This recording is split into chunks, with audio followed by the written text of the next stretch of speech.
सत्संग से सोधी आवे, नहीं जीव 84 में जावे। सत्संग से सोधी आवे, नहीं जीव 84 में जावे।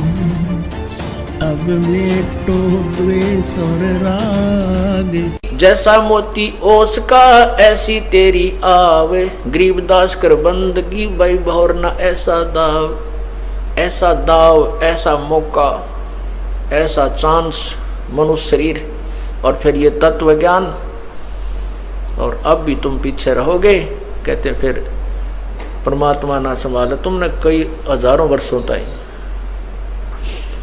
हजारों युगों तक नहीं संभालेगा, क्योंकि आप रिजेक्ट कर दिए जाओगे कि इतना कुछ होने के बावजूद भी, और फिर अपनी अज्ञानता और अपने ही ज्ञान के ऊपर आधारित होकर के अपने आप ही चले। संत की एक भी नहीं मानी, क्यों कुछ दिनों के बाद परमात्मा इतना सुख दे देता है, यूं सोचा है बस मौज माजरी है और ऐसे ही होना था। नहीं, यही भूल समाप्त कर देना कि प्रभु के चरणों में आने के बाद जो आपने पुण्यदान किया है, ये हो सकता है आपका इस जीवन भी चल सके और 1-2 जीवन और भी चल सकता है, इतना पुण्य हो जाता आपका।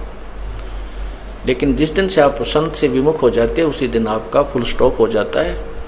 आप जो परमात्मा की मर्यादा को भंग कर देते हो, अपने मनमुखी शुरू हो जाते हो, उसी दिन से आपकी भक्ति पर फुल स्टॉप लग जाता है आगे की। जब तक आप पुनः उपदेश प्राप्त नहीं कर लेते, उपदेश प्राप्त कर लेने मात्र से भी नाम नहीं जुड़ जाता। परमात्मा कहते हैं इन बातों क्या पाइए कर सतगुर नजर निहाल, राजी कर सतगुर रूठे नू। ठीक है, कोई भक्त है पहले लगा हुआ है, फिर उसने बीच में बकवाद कर दी, दोबारा भी चौथा भी नाम ले जाता है। जब तक इस दास हृदय से उसको उपदेश नहीं देता, तब तक उसका पुनर्नाम सब नहीं जुड़ पाएगा। ये मेरे बस की बात नहीं, ये परमात्मा की ही प्रेरणा अंदर से होती है। नाम अवश्य दे दिया जाता है, क्योंकि हमारा स्वभाव है कि हो सकता है ये बालक फिर सुधर जाए, बच्चा भगवान का। तो इसलिए कहते हैं राजी कर सतगुरु रूठे नु, यानी अपने सतगुरु, मान ले आपसे गलती हो जाती है, सतगुरु क्यों रुष्ट होते हैं? क्योंकि आप विद्यार्थी, वो विद्यार्थी से टीचर रुष्ट होता है जो कोई भी मर्यादा नहीं निभाता, बार बार समझाने के बाद भी शरारत करने से बाज नहीं आता, तो वो उससे रुष्ट होता है। ऐसे ही परमात्मा का मार्ग है, आप विद्यार्थी हैं, ये दास आध्यात्मिक टीचर है। आपके हित के लिए आपको समझाया बुझाया जाता है, गलती करते हो आपको धमकाया भी जाता है, आपके भविष्य को मद्देनजर रखते हुए। निदास का कोई लेन देन नहीं। अब जो बच्चे परमात्मा से विमुख हो गए, नाम ले रखा था, गलतियों पर गलतियां की, हमने उनको धमका दिया, उनका नाम काट दिया गया यहाँ से, इस विद्यालय से, तो वो बाहर चले जाते हैं अपने दूसरे क्षेत्र में या दूसरे संत के पास, या जैसी पूजाएं जिसको पहले करते थे वो करने लग जाते हैं। और वो कहते हैं हमारे ताज भी ठाठ हो रहे हैं, हमने तो उनको छोड़ दिया, उस नाम को भी, संस्था को भी छोड़ दिया, और कहते अब हमें कोई हानि नहीं हो रही है। पुण्यात्माओं, आप जब तक आपका नाम जुड़ा है, आप कोई गलती करते हो, परमात्मा आपको झटका देता है एक आधा हल्का सा, ताकि तुम सुधर जाओ, सावधान हो जाओ, आगे गलती ना करो।